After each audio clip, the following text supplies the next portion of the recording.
Mihir, stay with us. Let's bring our viewers up to speed with the statement coming in from IIT Bombay. Reading out that statement for you, IIT Bombay strongly refutes claims in some news articles about the tragic death of a first-year BTech student that imply that the cause was discrimination.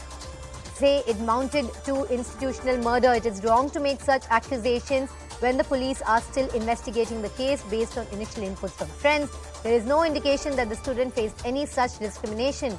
We request that such unfounded allegations not be spread. Please wait for the completion of the ongoing police investigation as well as an internal investigation by IIT, which will be done in a time-bound manner. This is the statement coming in from IIT Bombay. They say these accusations are wrong. Going back to my colleague Mihir Trivedi. Mihir, this statement from IIT Bombay authorities not proving to be adequate, as that student body raising many questions, saying that a senior as well who has now graduated knew about the sort of comments being made at Darshan Solanki. In fact, that student body is asking for an open house. They want an open discussion on the kind of caste discrimination that is going on the campus allegedly.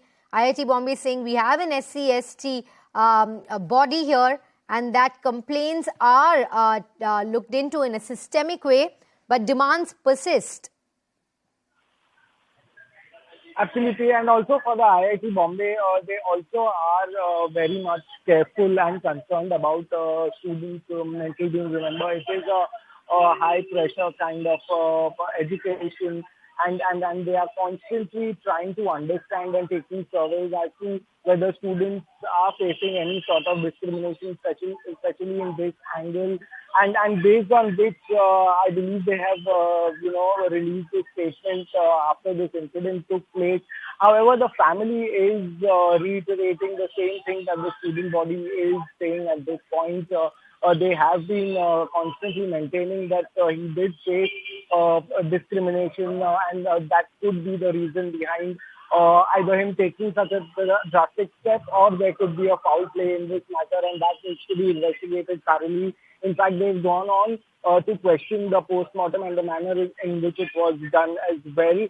Especially Solanki's father has made that statement. Apart from that, one of the family members has also stated that just before the incident, when he came home, met up with family members, he did mention the fact that there were certain students who were a little, they were a little distance from him. They were keeping the distance from him, and also for the fact that he was doing well now academically, there was some amount of jealousy and envy that he could sense in their attitude and behavior. Now, these are really serious allegations, and that needs to be investigated.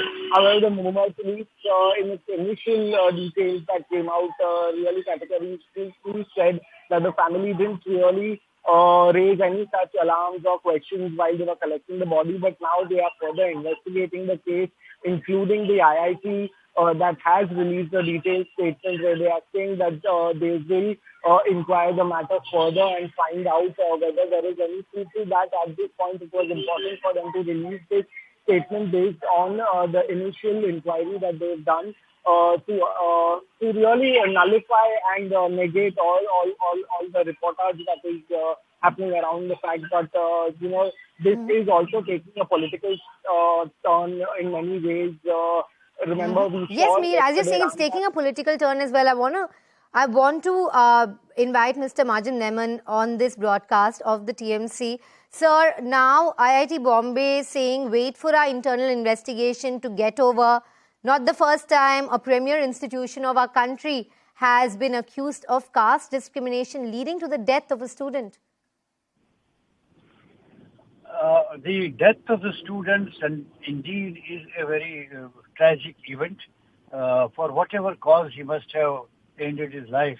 But then, as rightly said by the Institute, that we should not rush up to draw conclusions that this was the boy, the student certainly had to take this extreme step as a result of harassment on caste basis, because this will be something very sensitive.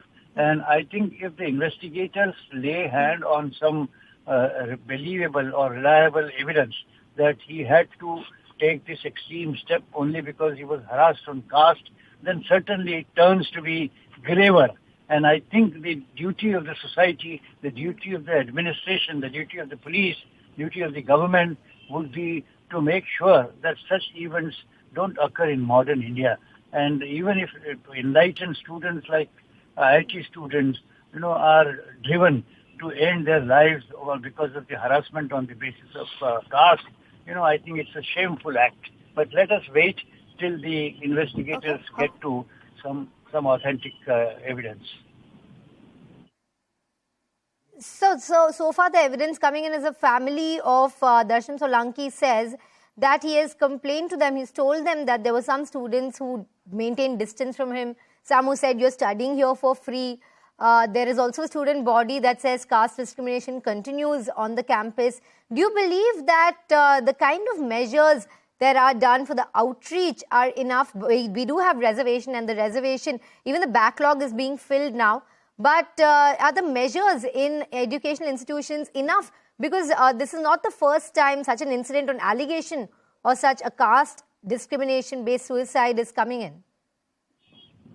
No, but you see, these are all suspicions, or rather these are beliefs of the people connected with the deceased boy. But then they are all circumstances which are required to be placed for the purposes of criminal investigation. And then if the investigators get some corroborative material on the plea that the boy took this extreme step only because of the caste basis harassment, then certainly they will have to come forth with such evidence in the charges, and that certainly would be a very serious matter.